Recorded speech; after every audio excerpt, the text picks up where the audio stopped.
Good day, Hollywood Time viewers. Judy Shields here. Today we welcome country music singer-songwriter Blake Burrow. Burrow. How you doing? I like your backdrop. Thank you. I appreciate it. I'm just hanging out where do some writing and also spend a lot of my time. I like to be outdoors, so it makes it nice whenever I can enjoy just the fresh air. So Well, that's cool. Well, for my Hollywood Time viewers, this is Judy Shields. We're here to talk about your latest song, Don't Blame It on the Bar, which is being premiered by us, the Hollywood Times, this Friday, I'm September excited. 30th. I'm excited. Let's talk about that song. So I wrote it with three different buddies, but one of them is a singer songwriter himself. The other two are just writers, and they do a bunch of different things in Nashville. But um, we kind of got the idea from a song. You know, we were going back to a time where he had gotten in a little thing at a bar that we usually frequent in Nashville, and had a little hiatus for like a month that he wasn't allowed into it. And we were having a couple drinks one night. And I told him, I was like, man, I was like, don't blame it on the bar. He goes, write it down. So we went back to the house and started on it and finished it the next day. I always like to know about when, a song that you wrote it and how did it come about and the title. So that's a pretty amazing title there. Yeah, it's a fun, for a lot of people like to go out and have drinks, and sometimes they have one too many. And hopefully this, not only does it register on that side, on the goofy side of people or their wild side, but also in a relationship too. A lot of people can blame other, in a relationship can blame. I'm not just saying a bar, but they'll blame other things while they're breaking up with you, and so I guess that's kind of the hindsight of the story. Don't blame it on the bar. So you Got to point a finger somewhere at yourself. So yeah, you could change that word bar to a lot of other things, can't you? yeah. So cool. In the beginning of the song, it's got great music. Do I hear steel guitar? Yes, there is still guitar in the song, and so I was very, very blessed to do it at East Iris in Nashville. The studio. My producer Dan Frizzell, he's worked with guys like Lee Brice and Kid Rock and different guys like that, and so I'm a big fan of pedal steel, and I wanted pedal steel on pretty much all my songs, and so we found a way to make it work, even on some of the songs that were more heavy guitar and kind of a more Nashville vibe, the new pop Nashville vibe or the heavy guitar vibe. So I think it just encompasses me and I think it for me, I love the way it sounds with my voice, whether I'm playing live or something like that. So Thank you for bringing that back, because there's nothing like the steel guitar, and I missed that. My George Strait, my Alan Jackson. I know, and we got what's fun is we have some other songs on the new record. I mean, that are very, very 90s country. So I think it's a very diverse group of songs that we got on the new record. So, but yeah. I'm excited to release this one first. So this one kind of just encompasses, I guess, my new style of writing and the way that we produce the song and different things like that. So can you tell me who the musicians are, what they played, and their names on this song? I like to play tribute to all the musicians because, hey, you need those to give us these great songs as well, right? Yeah, I mean, this album wouldn't have happened anything like it is without these guys. So Dan was like, he's like, I got a great band for you, and the guy that played acoustic guitar, I like playing guitar, but my acoustic guitar, but I'm not definitely as professional as the guys that you're going to see in Nashville. And so John Willis is the guy that played acoustic guitar. Rob McNeely played electric on all the record. David Dorn played keys. Mark Hill played bass. Mike Johnson played pedal steel. Miles McPherson played drums. And then last but not least, who played fiddle was Janae. She's known for playing with Shelton and has pretty much played on every, that I know of, a ton of. If you have fiddle in Nashville, she's usually playing on it. So I love to hear the women fiddle players. They're amazing. She is something else. She might be, and she sang harmonies on a couple of songs too. So nice. and then background vocals was my buddy Joey Green, who we wrote 4 of the songs together on the record, and then he's on the right of Don't Blame It on the Bar, and he also is a singer-songwriter artist and puts out music. It has a new record out as well. So we're lucky to have a good group of guys that I write with, but I was very blessed in the studio with the musicians that Dan got, because they were just incredible. So thank you to the musicians. Did you play acoustic or did you just sing on in the studio? I just sang. I definitely ain't good enough to do what they were doing. So I'll leave it to them until I get to that point where I can play like them. Well, you've had an album out already, your first album, Cotton on Concrete. What was it like to do your first album and have it come out? It was awesome. It was, this new record, it was so long ago, after we were going to try to release the new record and to go into the studio right before COVID happened, and then kind of the world shut down, and so we had to kind of postpone it. We recorded last year in September, and it's just, now with steps of getting everything in place, and it just took that much longer. But the first record was great. It was kind of I was still growing as an artist and as a vocalist, a songwriter, stuff like that. And I love that record. I'll never change anything on it.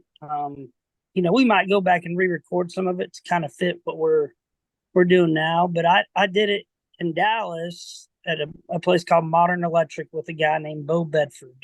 Bo is an incredible musician. He's worked with everybody from Jonathan and the Northern Lights to Paul Cawthon is his big artist that he produces now, and he's done tons of different guys. But blessed to call him a friend, and definitely we had higher hopes, and my sound is very, that fits my voice is probably more Nashville, more of the bigger studio sound. But the great thing about it is we didn't do a lot of tracks in the record, so it makes it a lot easier for our guys my band to play like the record. So but the first record, I'll always love that record. I wrote, the title of that track is one of my favorite songs that I've ever written, Cotton on Concrete. And so just kind of a love song about a city girl and a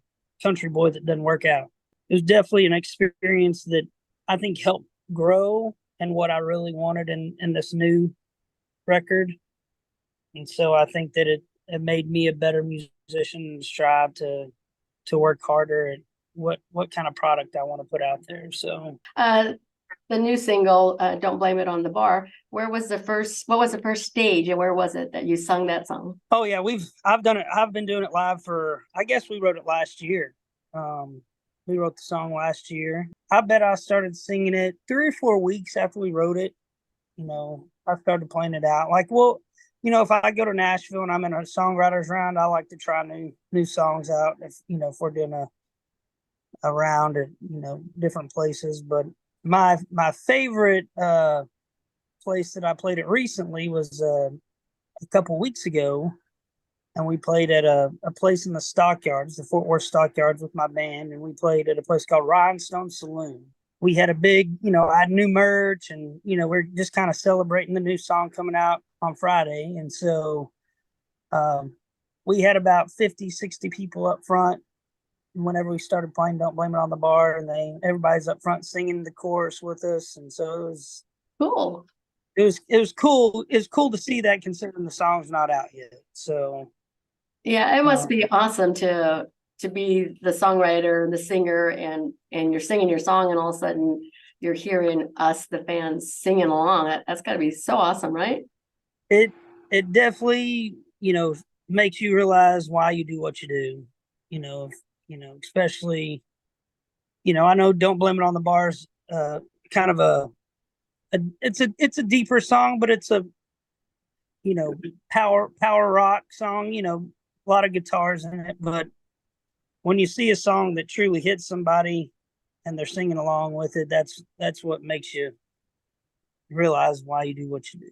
And so that's kind of the joy I get from writing songs, is seeing it touch people that might have had a bad day, or might have needed that pick me up song. And so it was definitely exciting to see that whenever we did it. So Blake, when did you discover your voice? I guess I'm still discovering it, because I know that I strive to get better as a vocalist. But I started singing music. I started playing piano when I was 5.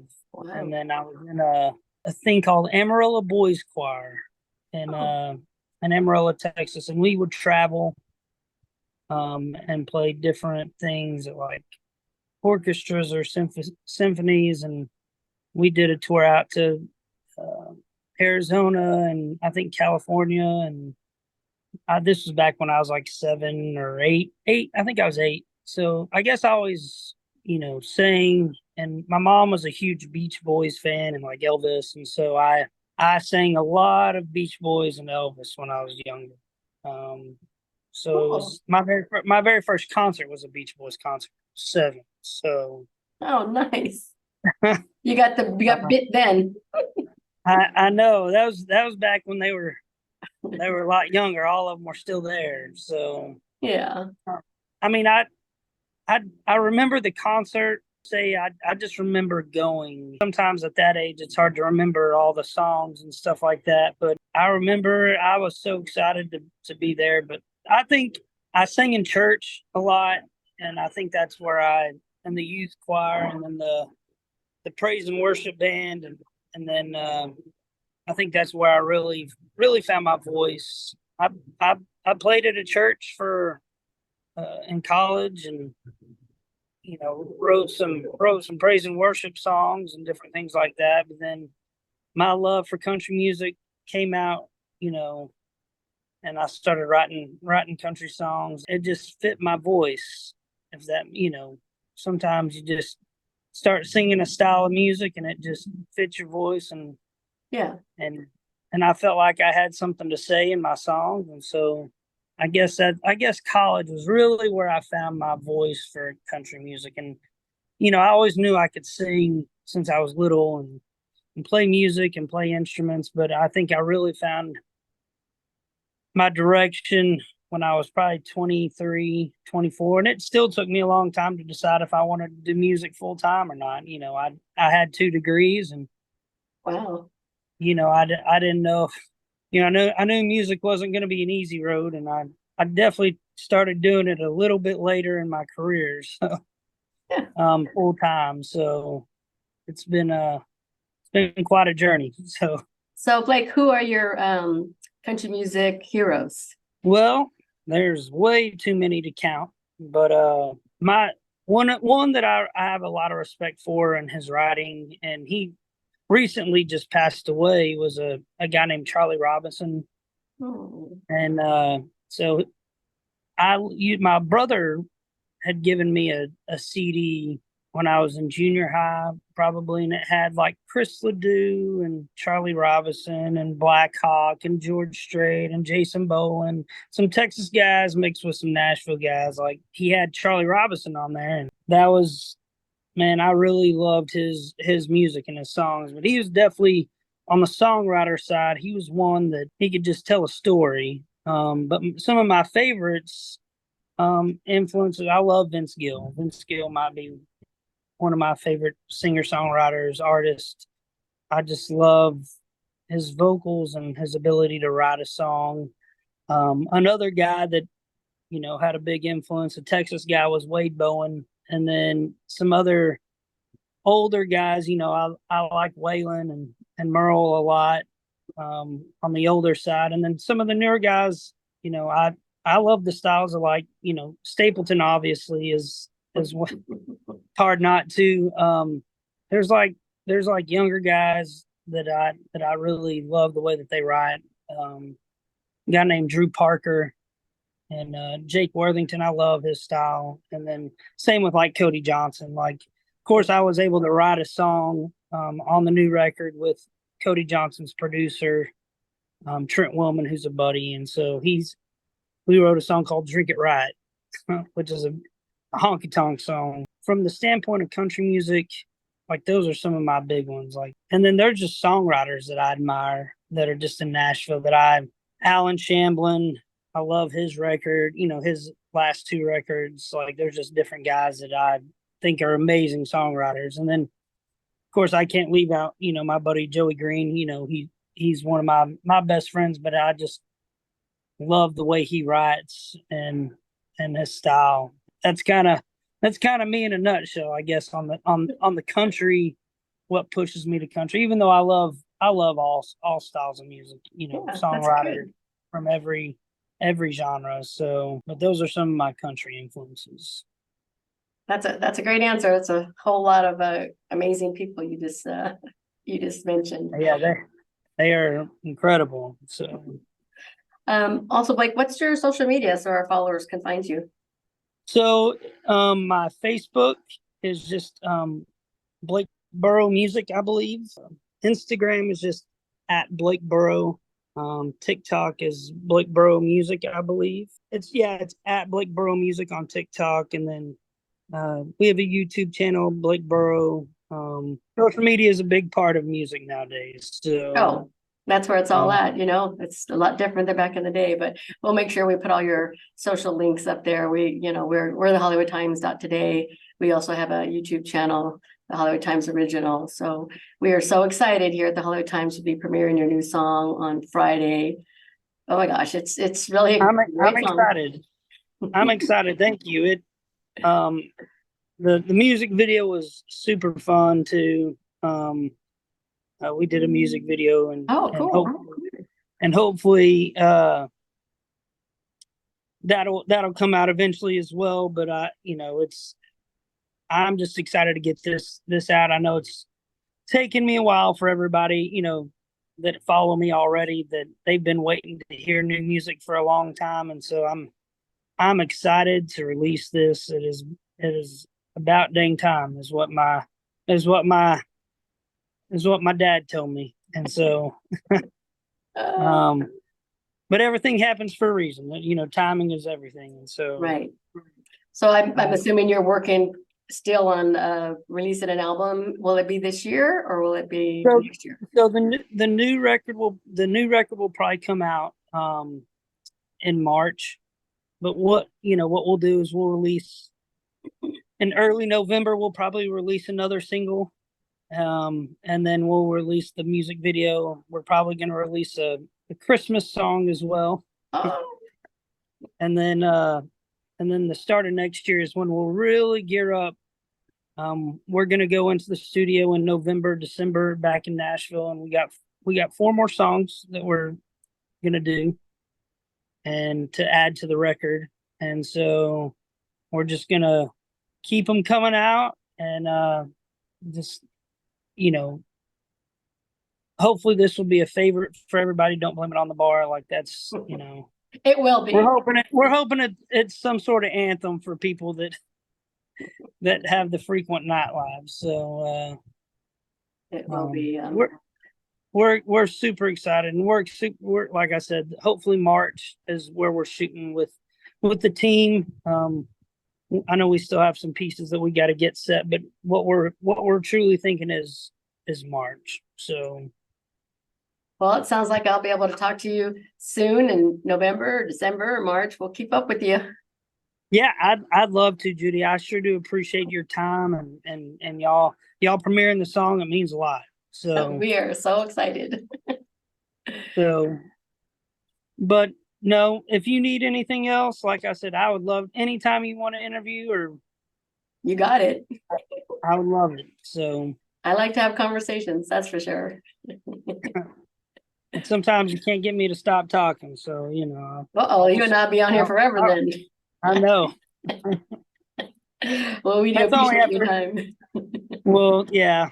So, well, I sure do appreciate it. Is there anything else you need from me today? I think we got it all. And like I said, thanks for dialing in with the Hollywood Times today. And we will be in touch for sure. Thank you, Judy. Thank you, Hollywood Times. And can't wait for Thursday. Yes. Woohoo. Yep. Bye for now. All right. Bye, Judy.